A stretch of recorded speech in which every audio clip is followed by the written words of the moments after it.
আসসালামু আলাইকুম বন্ধুরা, আশা করি সবাই ভালোই আছেন।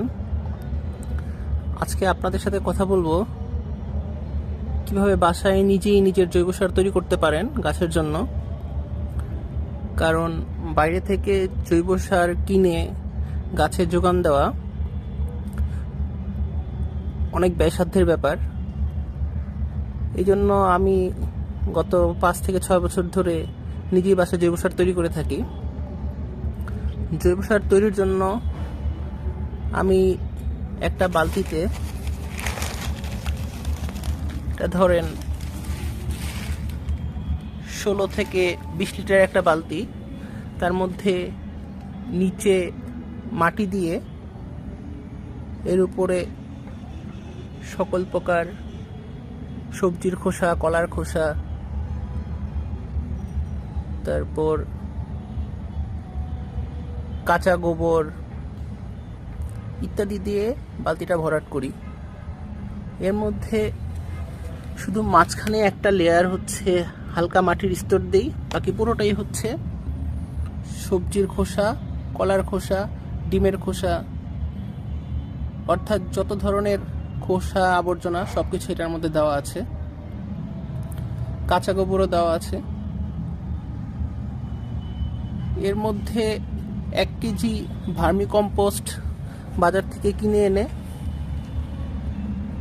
ঢেলে দিয়েছিলাম, যাতে ভার্মি কম্পোস্টে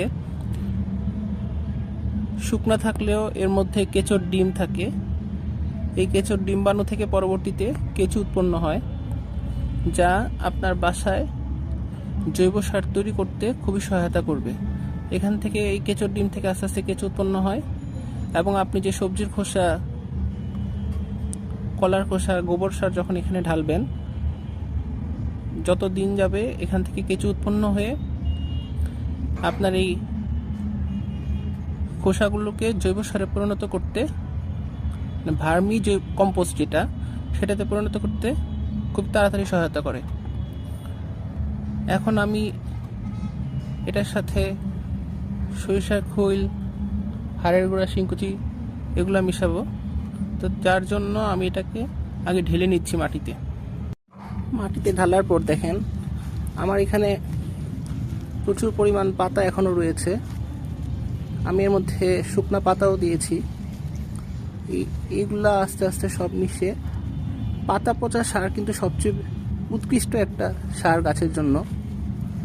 আমি এর মধ্যে পাতা পচা এগুলো এখনও পুরোপুরি তৈরি হতে পারেনি। তৈরি হওয়ার জন্য আমি এর মধ্যে আরও 1 থেকে 2 মাস এটাকে রেখে দিতে হবে। আমার এই সারটা তৈরি হতে প্রায় 5 থেকে 6 মাস সময় লেগে যায়। আমি এখন এটাকে ছড়িয়ে নিচ্ছি।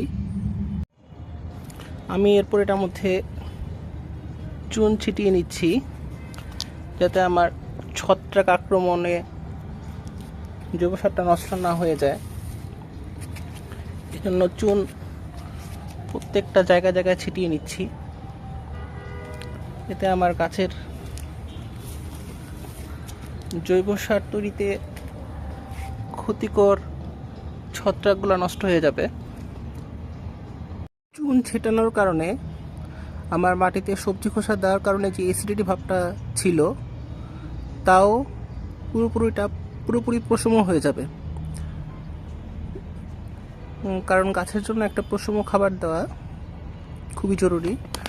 এরপর আমি এর মধ্যে হিউমিক অ্যাসিড, এটা পদ্মা কোম্পানির, এটা 300 গ্রামের মতো ঢেলে নিব।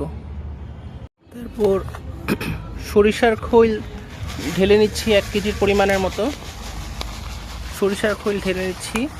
আমি বাজার থেকে এটা গুঁড়াটা কিনে এনেছি, কিনে আমি 1 কেজি পরিমাণ ঢেলে দিচ্ছি। তারপর নিম খৈল ঢেলে দিচ্ছি 1 কেজি পরিমাণের মতো।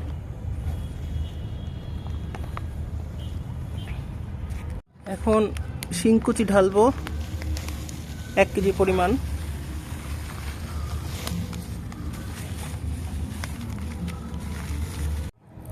এরপর হাড়ের গুঁড়া ঢালবো 1 কেজি পরিমাণ।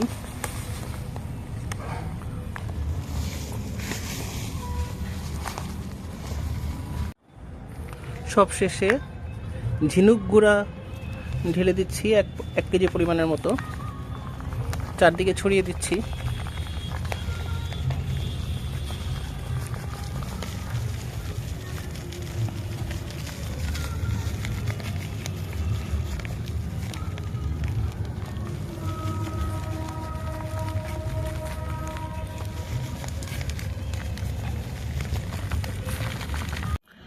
আমার কাছে কিছু কাঁচা কলার খোসা রয়েছে, এটা আমি ছিটিয়ে দিচ্ছি, যেহেতু এটা আরও 1 থেকে 2 মাস থাকবে। এটাও আস্তে আস্তে মাটির সাথে মিশে যাবে। কাঁচার কলায় প্রচুর পরিমাণ লৌহ এবং পটাশ আস্তে আস্তে যখন এটা শুকিয়ে যাবে, আসলে পাকা কলার খোসায় পটাশ থাকে আর কাঁচা কলার খোসায় প্রচুর পরিমাণ আয়রন থাকে। আমি এটা দিয়ে দিচ্ছি যাতে গাছে আয়রনের কোনো অভাব না থাকে।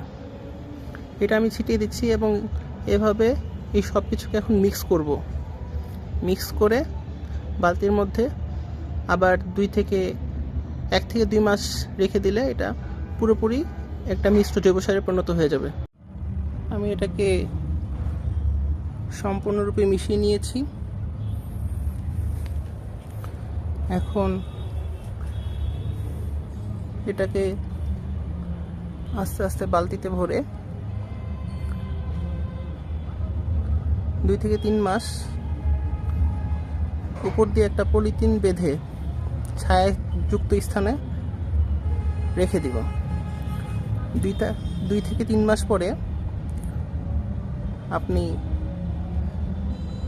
সব গাছে নির্দিষ্ট পরিমাণ করে